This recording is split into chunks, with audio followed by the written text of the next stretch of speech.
Pemirsa, pakaian impor bekas yang masuk ke Indonesia bukan hal yang baru, tapi menjadi sorotan ketika akhirnya dikomentari oleh Presiden.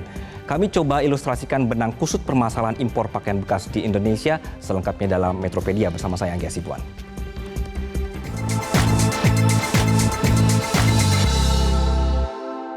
Baik, saya mulai bahas masalah ini dari sisi fakta. Pemirsa ya, Direktorat Jenderal Bea dan Cukai Kementerian Keuangan justru mengakui bahwa impor pakaian bekas meningkat. Ketika dilarang justru meningkat, begitu. Nah, Bea Cukai mencatat volume impor pakaian bekas naik hingga 227,75%. Kami coba gambarkan data rincinya di sebelah kanan saya. Oke. Kita boleh zoom di sebelah sini. Pemirsa, ini adalah data sejak tahun 2019. Oke, kita bisa melihat adanya naik turun perbedaan atau juga peningkatan nilai import dan juga tonasenya. Di 2019 bisa terlihat ini juga ada kenaikan yang tinggi, angka yang tinggi.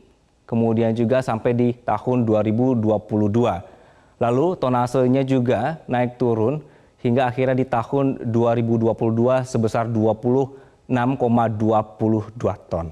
Nah, kenapa saya tampilkan data rincian seperti ini? Ini sebenarnya ada data seperti ini aja aneh pemirsa. Kok impor pakaian bekas yang disebut dilarang justru ada data resminya, begitu. Nah, apakah impor pakaian bekas selama ini resmi? Ini juga menjadi pertanyaan kita, begitu ya. Angka sebesar ini menggambarkan bahwa permintaan pakaian bekas impor memang banyak, memang diminati. Termasuk saya sendiri begitu, ketika zaman-zaman kuliah pakaian bekas impor menjadi pilihan untuk tetap memiliki pakaian modis dengan harga yang murah. Dan saya adalah satu dari banyak orang yang memilih bahwa ya pakaian impor ini sudah menjadi gaya hidup. Dan tentu saja dengan pemikiran siapa yang tidak mau barang murah kemudian modis begitu. Tapi ternyata apa yang saya lakukan dahulu dan juga orang-orang yang lakukan dengan memilih pakaian bekas impor atau istilah sekarang adalah thrifting, ini ternyata adalah bukan pilihan bijak. Ada konsekuensi hancurnya UMKM atau industri pakaian dalam negeri. Belum lagi dampak bagi kesehatan.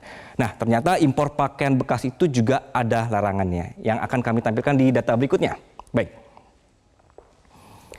Oke, berikutnya saya akan tampilkan. Ini adalah aturan yang berlaku yang melarang impor pakaian bekas.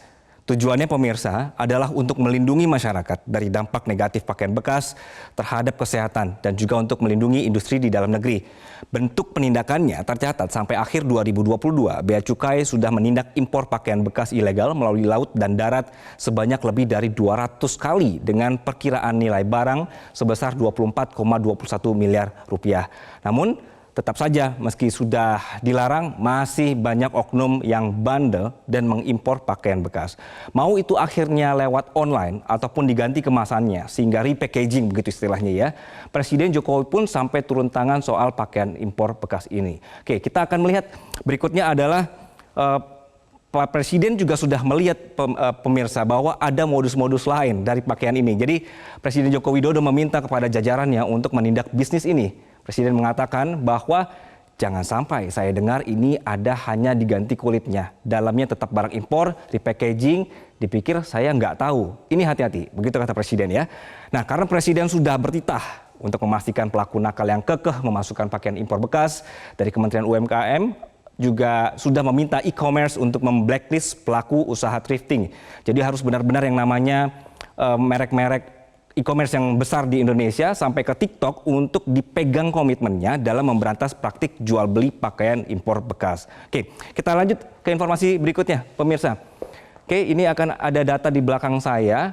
Benang kusut pakaian bekas itu karena celahnya banyak pemirsa. Jadi kami coba tampilkan di sini untuk listnya ya. Jadi secara umum penyeludupan balpres di Indonesia masuk melalui jalur laut.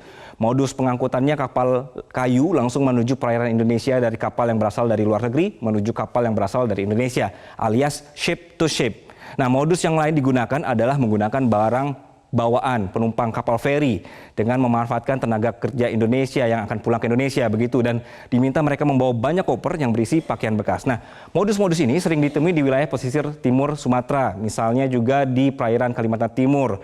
Kemudian juga wilayah perairan Sulawesi di Manado, Makassar, Parepare, Pantoloan, dan juga wilayah NTT misalnya di Kupang dan juga Maumere. Nah, selain melalui jalur laut, perbatasan darat juga menjadi sasaran balpres utamanya adalah perbatasan darat dengan Indonesia. Modusnya menyembunyikan balpres pada bagasi-bagasi kendaraan yang melewati jalur perbatasan. Penyeludup juga menggunakan jalur-jalur tikus untuk melewati hutan agar tidak terdeteksi oleh petugas.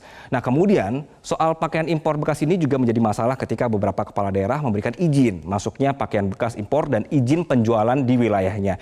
Sehingga sebagian masyarakat berasumsi ini boleh kok gitu digunakan dan juga boleh dijual secara bebas. Oke, satu lagi poinnya. Ini pemirsa, solusi untuk pedagangnya apa gitu ya? Karena kita melihat bahwa ini semua ada aturan langsung dilarang, tapi kan sudah ada juga ya, misalnya orang-orang yang sudah berjual lama begitu. Belum lagi misalnya adalah ada poin, ada celah yang dimanfaatkan mafia pelabuhan untuk memberi peluang pakaian impor bekas masuk ke Indonesia. Kita ingat bahwa ada salah satu kasus skandal mafia pelabuhan adalah di mana 2 pejabat bea cukai yang diganjar hukuman 8 tahun penjara bersama 2 terdakwa lainnya dalam korupsi penyalahgunaan fasilitas Pelabuhan Tanjung Priuk dan Tanjung Emas tahun 2015 sampai 2021. Ini adalah bentuk-bentuk dari celah-celah yang dimanfaatkan. Dan sekali lagi, ini dia solusinya apa begitu ya? Mereka yang sudah bertahun-tahun berjualan dan juga sudah bertahun-tahun menggunakan pakaian impor bekas ini itu seperti apa? Karena pemerintah tiba-tiba langsung melarang semuanya.